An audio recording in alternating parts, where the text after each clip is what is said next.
British princesses are getting swept up in the Jeffrey Epstein scandal. Beatrice and Eugenie are the daughters of former Prince Andrew and Sarah Ferguson. They thought they could bury this forever, but Interpol just blew the whole thing wide open.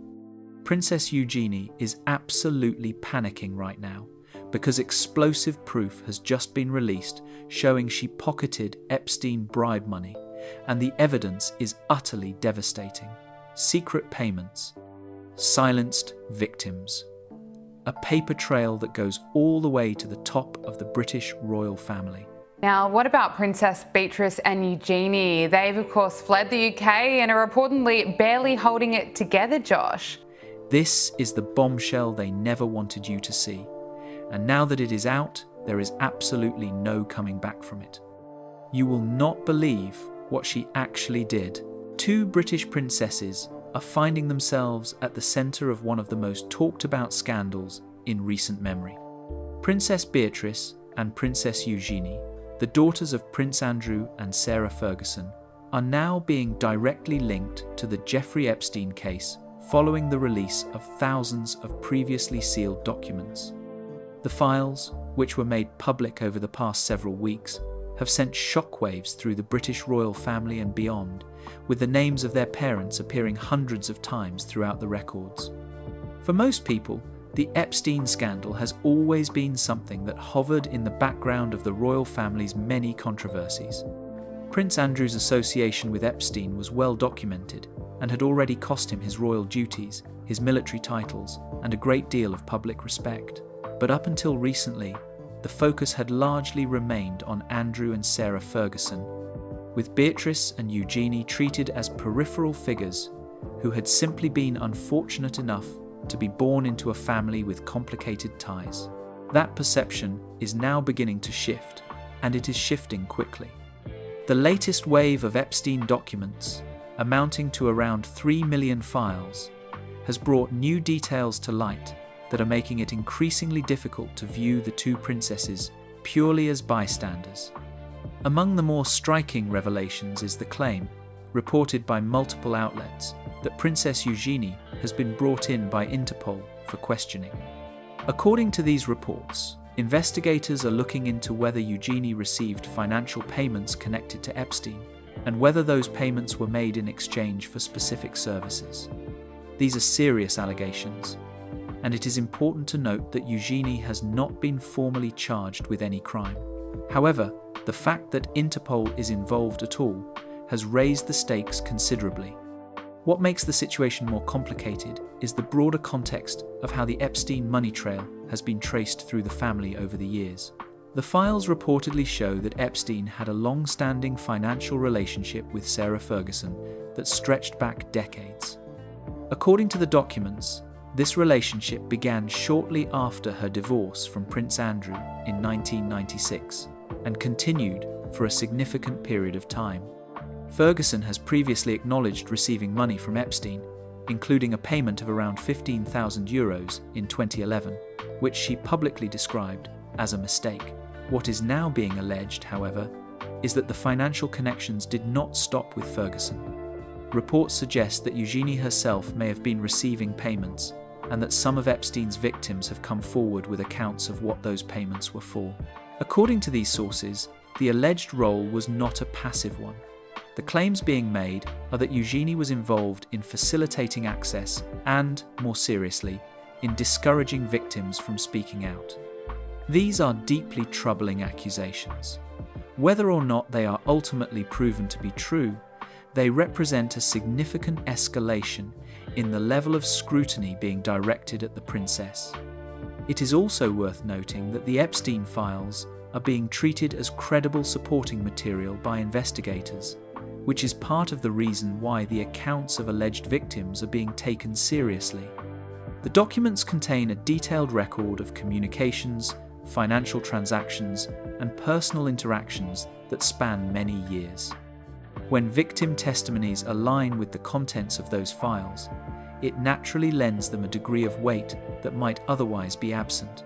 Meanwhile, the consequences for Beatrice and Eugenie within the royal family itself have already begun to materialise. According to reports from several British outlets, including the Daily Mail, Both princesses have been informed that they will not be attending Royal Ascot this coming June. This is a notable exclusion. Royal Ascot is one of the most high-profile events in the British social calendar, and the princesses have historically been a visible presence there, joining the rest of the family in the royal box and taking part in the traditional carriage procession. Being told they cannot participate is a clear and public signal that the institution is distancing itself from them. Beyond Ascot, the exclusion is reportedly intended to extend to all public-facing royal events for the foreseeable future. That is a broad and significant restriction, and it suggests that those managing the monarchy's image have made a calculated decision that associating with Beatrice and Eugenie at this particular moment carries too much reputational risk. Prince William is said to have played a role in this decision, with reports indicating that he has asked other members of the family to avoid appearing in photographs alongside the two princesses for the remainder of the year. None of this happened overnight. The groundwork for this level of scrutiny was laid years ago, and the current situation is in many ways the result of a series of choices that were made over a long period of time.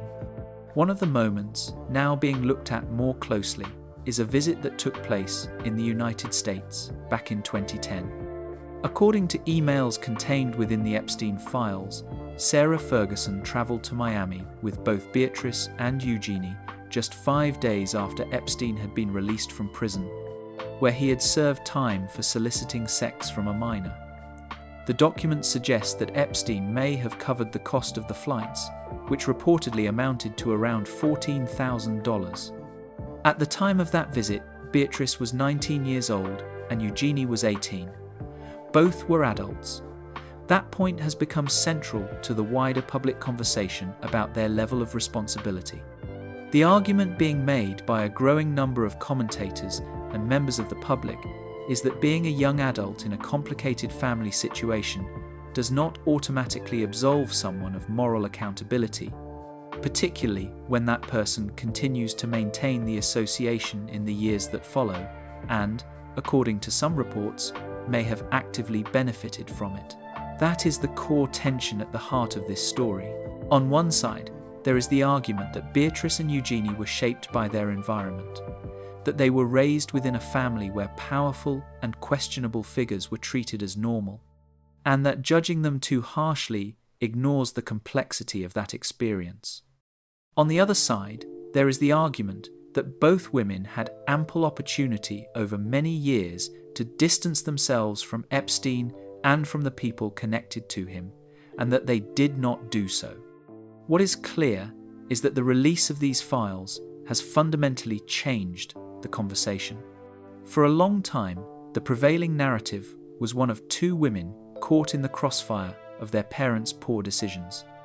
That narrative is now being seriously questioned, and as more documents continue to surface, it seems increasingly unlikely that things will return to the way they were before.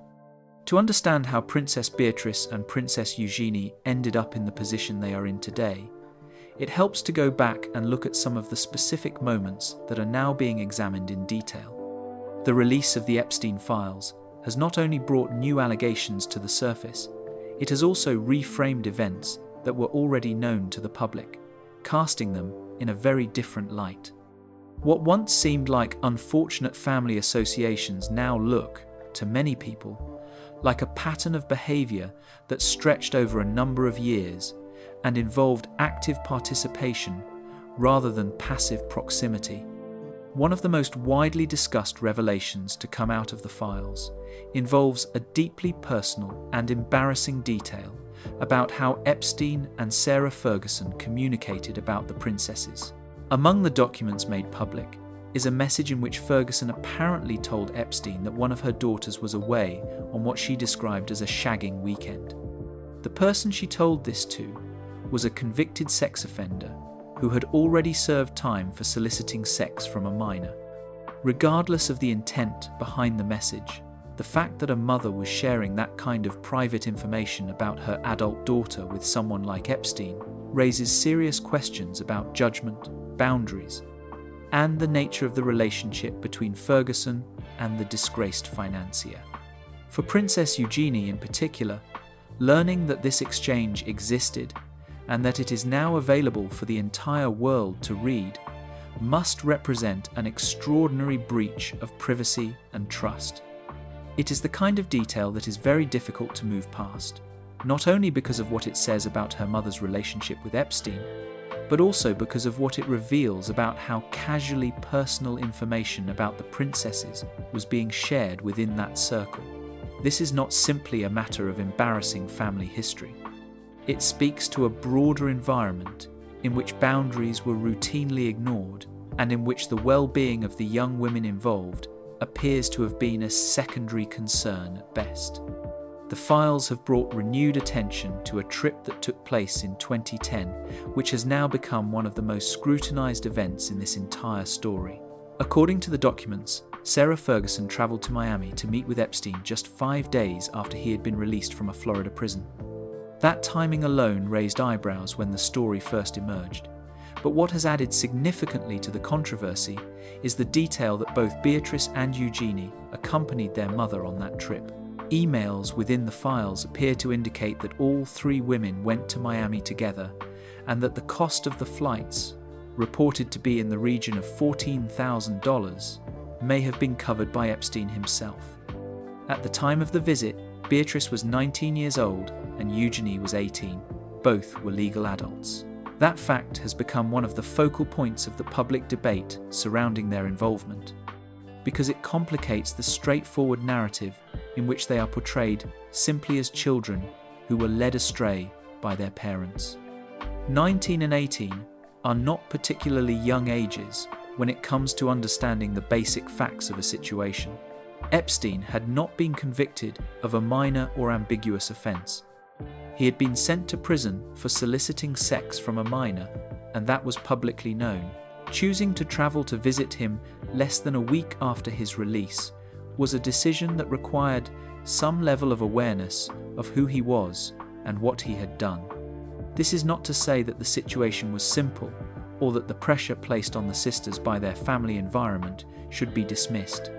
Being raised in a household where powerful and influential people are treated as normal fixtures of daily life can significantly affect how a young person understands and processes the behavior of those around them. When your parents maintain a close relationship with someone, despite their criminal record, and when that relationship is presented as unremarkable within the family context, it becomes considerably harder to step back and make an independent moral assessment. That dynamic is real and it deserves to be acknowledged. However, the argument that their upbringing fully explains their choices becomes harder to sustain when you look at the timeline more carefully. The Miami trip did not take place when Beatrice and Eugenie were children who had no choice but to follow their parents. It took place when they were adults who were capable of making their own decisions. And the association did not end there. The connections between the princesses and Epstein continued in various forms in the years that followed, and it is those continued connections that are now drawing the most critical attention. One example that has surfaced in the files involves Buckingham Palace. According to a message sent by Epstein to Sarah Ferguson in March 2010, Epstein asked whether one of her daughters could show him around the palace. Ferguson's reported reply was simply that, of course she could. The implication is that Eugenie did show Epstein around Buckingham Palace, one of the most symbolic and protected buildings in the United Kingdom, at the request of her mother and with apparent willingness. If accurate, this is not a case of being pulled along reluctantly. It is a case of actively facilitating access for a man who had a well-established criminal history involving the exploitation of young women. Another moment that has come under scrutiny involves a phone call made by Sarah Ferguson to a journalist named Geordie Gregg. According to the files, Epstein had concerns about an article that Gregg was preparing, and Ferguson took it upon herself to call him and ensure that the piece would not damage Epstein's reputation. What makes this particularly relevant to the conversation about Beatrice and Eugenie is the detail that Beatrice was present during this exchange and was part of the discussion that led to the call being made. In a message sent by Ferguson, She wrote that after speaking with Epstein, she and Beatrice had discussed the situation and agreed that it was important to call the journalist back to make sure he understood the seriousness of not getting things wrong about Epstein. That is a significant detail. It places Beatrice not just in the vicinity of her mother's efforts to manage Epstein's reputation, but as an active participant in the conversation about how to handle it. Whether she agreed out of loyalty to her mother, out of her own concern for Epstein, or simply because she did not feel able to push back, the outcome was the same. She was involved, and her involvement contributed to an effort to protect a man who had been convicted of a serious sexual offense. What emerges from all of these individual moments is something more than a collection of coincidences or unfortunate associations. It is a picture of two women who over a period of years were embedded in a world that revolved around Epstein, who benefited from that world in various ways, and who made no public effort to distance themselves from it or to speak out about what they may have witnessed or known. That silence is one of the things that has most affected public perception of both women in the wake of these revelations. There is a distinction between being a victim of circumstance and being a willing participant in something that caused real harm to other people. Where Beatrice and Eugenie fall on that spectrum is something that investigators and ultimately the public will continue to assess as more information becomes available. What is clear is that the image of two women who were simply unfortunate bystanders is one that is becoming increasingly difficult to maintain.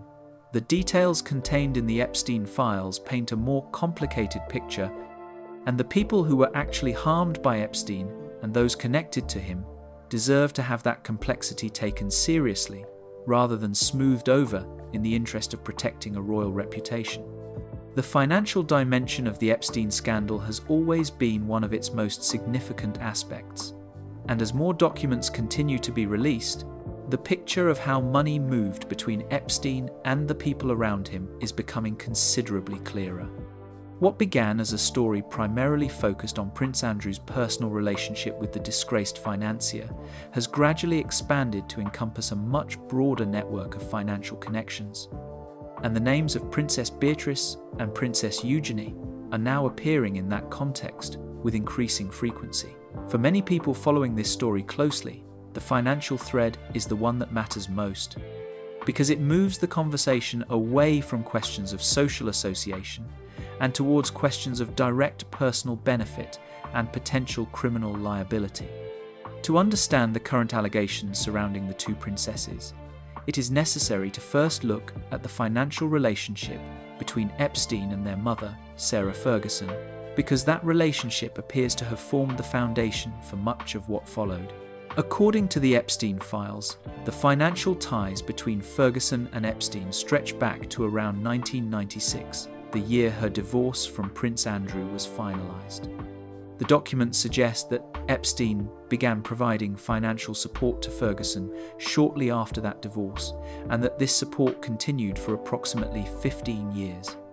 The nature of that support reportedly included direct cash transfers, as well as assistance with debt that Ferguson had accumulated over the years. For someone who was navigating a very public and financially difficult period following the breakdown of her marriage, Epstein appears to have positioned himself as a reliable source of monetary relief, and Ferguson appears to have accepted that relief with some regularity. Ferguson has not denied the existence of this financial relationship. In fact, she has publicly acknowledged receiving money from Epstein on at least one occasion, confirming a payment of around €15,000 that she received from him in 2011. At the time, she described accepting the money as one of the biggest mistakes of her life and expressed regret for having done so. However, the files suggest that this particular payment was not an isolated incident, but rather one part of a much longer and more substantial pattern of financial support that spanned well over a decade. The admission of a single transaction, in other words, may represent only a fraction of the full picture. The broader documentation within the files paints a portrait of an arrangement that was far more structured and far more sustained than a single regrettable lapse in judgment would suggest. What is now being alleged is that the financial connections within the family did not stop with Ferguson. According to reports citing Interpol's ongoing investigation, Princess Eugenie herself is believed to have received payments connected to Epstein. These are allegations that carry serious implications, and they are being treated as credible by investigators, in part because of the documentary evidence contained within the files themselves. The Epstein documents reportedly contain references to financial transactions involving Eugenie, and when combined with the testimony of individuals who have come forward to speak to investigators, those references are said to form a picture that is difficult to dismiss. The nature of the alleged payments is where the situation becomes particularly serious. The claims being made are not simply that Eugenie received money as part of a general pattern of Epstein distributing funds to people within his social circle. The specific allegation, according to sources familiar with the investigation, is that payments were made in exchange for particular services. Those services allegedly included facilitating access and, more gravely, discouraging individuals from speaking out about what they had experienced. If these allegations are proven to be accurate, they would represent a significant escalation beyond mere association with Epstein and would place Eugenie in a very different category from someone who simply knew him through family connections. It is important to state clearly that Eugenie has not been formally charged with any criminal offence at this point in time. The investigation is ongoing, and the process of establishing what actually occurred and to what degree any individual was involved is one that takes time and requires a careful examination of all available evidence. However, the fact that Interpol has reportedly brought her in for questioning is itself a significant development, and it signals that investigators believe there is enough substance to the allegations to warrant a formal inquiry. That is not a step that international law enforcement agencies take lightly, and the seriousness with which the investigation appears to be proceeding has not gone unnoticed by those watching the situation unfold. One of the things that makes the financial allegations more plausible to many observers is the pattern of behaviour that can be traced through the documents. Epstein's communications reveal that he had a particular interest in both Beatrice and Eugenie that went beyond a passing awareness of them as the daughters of someone he was friendly with. In one email to Sarah Ferguson, Epstein wrote, asking whether there was any chance of one of her daughters saying hello to him. That kind of message, while not incriminating on its own, is consistent with the broader picture of a man who cultivated close personal relationships with the people he wanted access to and who used money as a tool to maintain and deepen those relationships.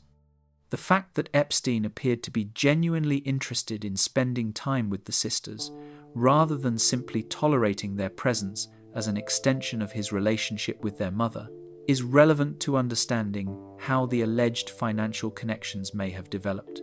When someone of Epstein's wealth and disposition is willing to spend money on the people around him, it is rarely without an expectation of something in return. The documents suggest that he was prepared to be financially generous with those who were willing to accommodate his interests, and that generosity appears to have extended, at least according to investigators, to the next generation of the Ferguson family.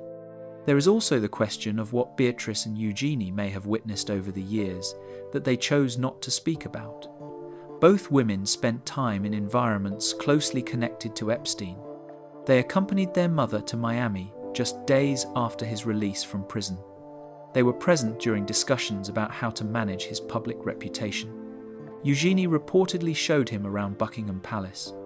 These are not the actions of two people who were entirely unaware of or unconnected from what was happening around them. Whether or not they had full knowledge of the extent of Epstein's activities, they were embedded in a world that was directly linked to him over a significant period of time, and the documents suggest that their involvement was not always passive. The silence that both women maintained throughout the years when Epstein's crimes were becoming more widely known and more publicly documented is something that a growing number of people find difficult to reconcile with the image of two individuals who had no meaningful involvement. Epstein was first convicted in 2008, and his activities were the subject of ongoing reporting and legal proceedings for more than a decade before his death in 2019. During all of that time, neither Beatrice nor Eugenie made any public statement expressing concern for the victims, distancing themselves from Epstein, or acknowledging that anything they had witnessed or been part of was inappropriate. Not a single word was directed towards those who had suffered as a result of Epstein's actions, and that absence has become increasingly difficult for the public to overlook. For some people, that silence is simply evidence of two women who chose to protect their family and their own reputations by staying quiet, which, while ethically questionable, is not in itself a criminal act. For others, particularly those who follow the argument being made by investigators, that silence may reflect something more deliberate. If the allegations about Eugenie's role in discouraging victims from coming forward are accurate, then her public silence over the years takes on a different meaning entirely. It would no longer be simply a case of someone choosing to look the other way, but rather a sustained and conscious effort to ensure that the full truth did not reach the people who most needed to hear it. The financial trail documented in the Epstein files also raises broader questions about how money from a convicted sex offender found its way so deeply into the lives of a family with close ties to the British royal family. Ferguson's financial difficulties were well known and well documented over the years, and it is perhaps understandable, though not excusable, that she turned to someone willing to offer financial help during periods of significant personal debt. But the suggestion that those financial arrangements extended to her daughters introduces a new layer of complexity and raises questions about the degree to which Epstein's money effectively bought access to and cooperation from multiple members of the same family over an extended period of time. What the documents collectively suggest is a relationship that was far more transactional and far more deeply embedded than has previously been acknowledged. Epstein did not simply know Sarah Ferguson socially and occasionally help her out of financial difficulty. According to the files, he was a sustained financial presence in her life for 15 years, and the evidence being examined by investigators suggests that his financial reach may have extended to the generation below her as well. The full extent of those financial connections and the obligations or expectations that may have come with them is something that the ongoing investigation will need to unpick carefully. For Beatrice and Eugenie, the consequences of that process are already beginning to make themselves felt, and based on everything that has emerged so far, it seems reasonable to expect that there is considerably more still to come. The consequences of the Epstein scandal for Princess Beatrice and Princess Eugenie have moved well beyond the realm of public opinion and reputational damage. What is now unfolding involves concrete institutional decisions, formal investigations, and a series of personal and professional pressures that are reshaping the lives of both women in ways that would have been difficult to imagine even a few months ago. The pace at which things have changed is striking, and for those who have been following the story closely, the events of recent weeks suggest that this is very much a situation that is still developing, rather than one that is approaching any kind of resolution. Each new disclosure from the files appears to bring with it a fresh wave of consequences, and the cumulative effect of those consequences is becoming increasingly difficult for either woman to manage. The most visible and immediate consequence for both princesses has been their exclusion from official royal events. According to reports from several British outlets, including the Daily Mail, Beatrice and Eugenie have been informed that they will not be attending Royal Ascot this coming June. For most people outside the United Kingdom, Royal Ascot might seem like a relatively minor social occasion, but within the context of the British royal calendar, it carries considerable significance. It is one of the most high-profile and widely covered annual events associated with the monarchy, and the royal family's participation in the carriage procession and their presence in the royal box are considered an important and traditional part of the occasion. Being excluded from that event is not a subtle signal. It is a clear and public indication that the institution has made a deliberate decision to put distance between itself and the two princesses. And that decision has not gone unnoticed by those who follow royal affairs closely. The exclusion from Ascot is, however, only part of a broader pattern of restrictions that are reportedly being put in place. According to the same sources, Beatrice and Eugenie are being kept away from all public-facing royal events for the foreseeable future. That is a sweeping restriction, and it reflects the degree to which those responsible for managing the monarchy's public image have concluded that the association with the Epstein files represents a risk that cannot currently be managed through careful media, handling, or selective appearances. The institution is, in effect, drawing a line, and both princesses find themselves on the wrong side of it. The long-term implications of that exclusion are significant, because for women whose public identities have been so closely tied to their royal status, being removed from the visible life of the institution raises fundamental questions about who they are and what role, if any, they will play going forward. Prince William is said to have played a significant role in shaping this response. Reports indicate that he has instructed other members of the royal family to avoid appearing in photographs with Beatrice and Eugenie for the remainder of the year. That kind of directive, coming from the heir to the throne, carries considerable weight, and it leaves little room for ambiguity about where the senior members of the family stand on the matter.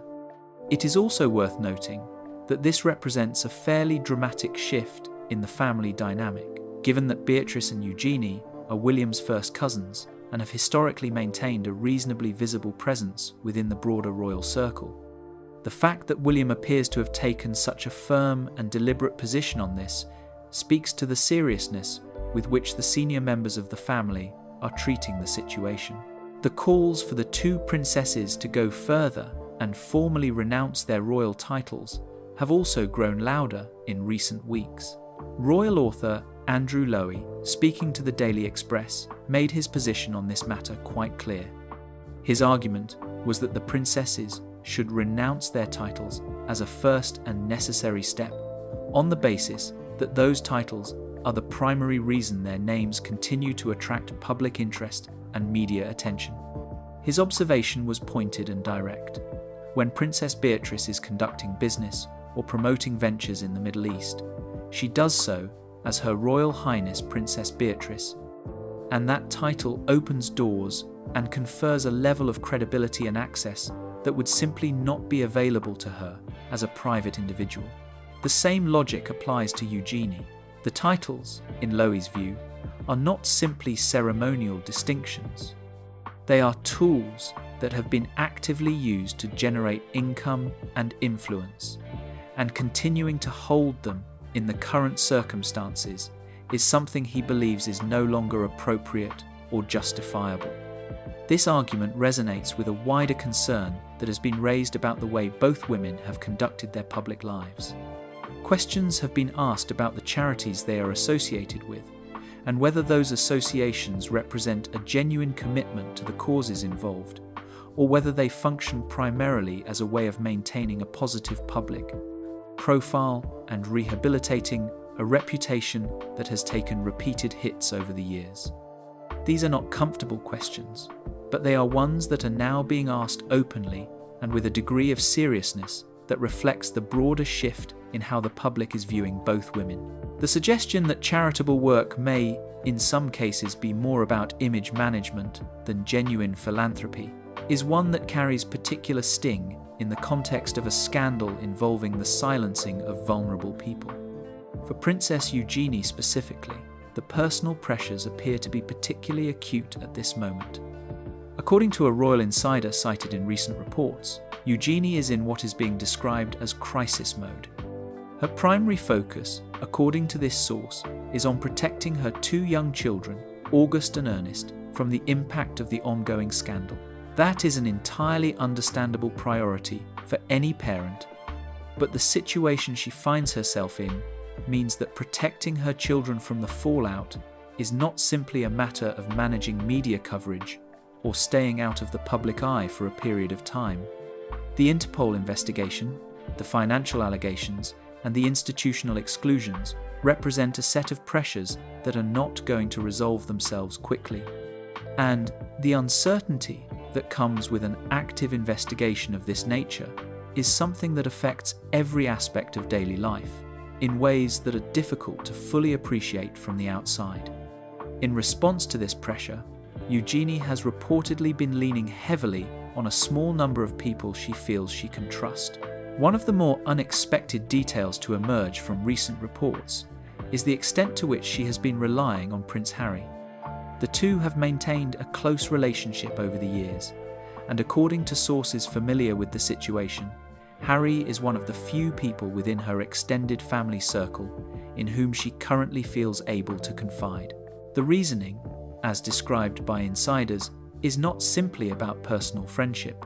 Harry is also someone who has direct personal experience of making the decision to step back from royal life and to build an existence outside of the institution. For Eugenie, who is now contemplating something similar, that experience is reported to be genuinely valuable, offering a kind of roadmap for what life beyond the palace might actually look like in practice.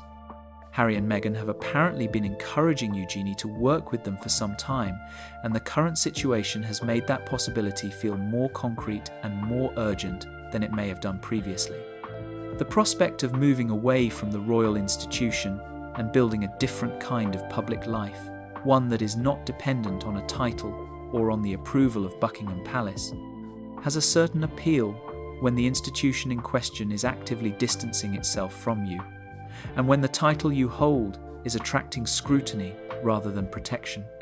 For someone trying to find a way through an extraordinarily difficult set of circumstances, the idea of a fresh start in a different environment, surrounded by people who have already navigated a similar transition, is not difficult to understand. However, the potential consequences of that choice are significant and should not be underestimated. According to sources close to the situation, if Eugenie does decide to align herself formally with Harry and Meghan and begin working alongside them, it would, in all likelihood, mark the end of whatever relationship she currently has with Prince William and Princess Catherine. Given that William is already reportedly responsible for her exclusion from royal events, that relationship may already be under considerable strain, but formalising a move towards the Sussex camp would almost certainly make any future reconciliation extremely difficult. The divide within the royal family that opened up when Harry and Meghan stepped back from their royal roles has never fully healed, and adding Eugenie to that side of the equation would deepen it further. The public reaction to everything that has unfolded has not been sympathetic to either princess. Across social media and in public commentary, the prevailing sentiment appears to be one of frustration and, in some cases, outright anger, with many people expressing the view that both women have benefited from their royal status for long enough and that the current situation represents an overdue reckoning. There is little appetite among a significant portion of the public for a narrative in which Beatrice and Eugenie are positioned primarily as victims of their parents' choices. The argument that they were adults who made their own decisions and who remained silent when speaking out might have made a real difference to real people is one that is gaining considerable traction and showing no sign of fading as more information continues to emerge. Reports have also emerged suggesting that Eugenie is exploring the possibility of relocating entirely. Some sources have indicated that she is considering moving to California, the same state where Harry and Meghan are based, while other reports point to Portugal as a potential destination. Whether either of these possibilities reflects a firm plan or simply the kind of thinking that tends to happen when someone is under extreme pressure and searching for a sense of control is not entirely clear. What is clear is that the Interpol investigation represents a very real constraint on her options that cannot be ignored or wished away. The question of whether investigators will seek to place any formal restrictions on her movement is one that has not yet been answered publicly, but it is a question that is almost certainly being considered behind closed doors. What the current situation amounts to is a profound and multifaceted crisis for both women, one that touches on their legal standing, their position within the royal family, their public reputations, and the most intimate details of their personal lives. The release of the Epstein files has set in motion a chain of events that shows no sign of slowing down, and for Beatrice and Eugenie, the path forward is anything but clear. The institution they were born into is pulling away from them. The investigation surrounding them is ongoing. The public goodwill that might once have offered some degree of shelter has largely evaporated, and the options available to them are narrowing with each passing week. Whatever comes next, the road ahead is a difficult one, and the full consequences of everything that has been set in motion by the release of those documents are still very much in the process of being determined.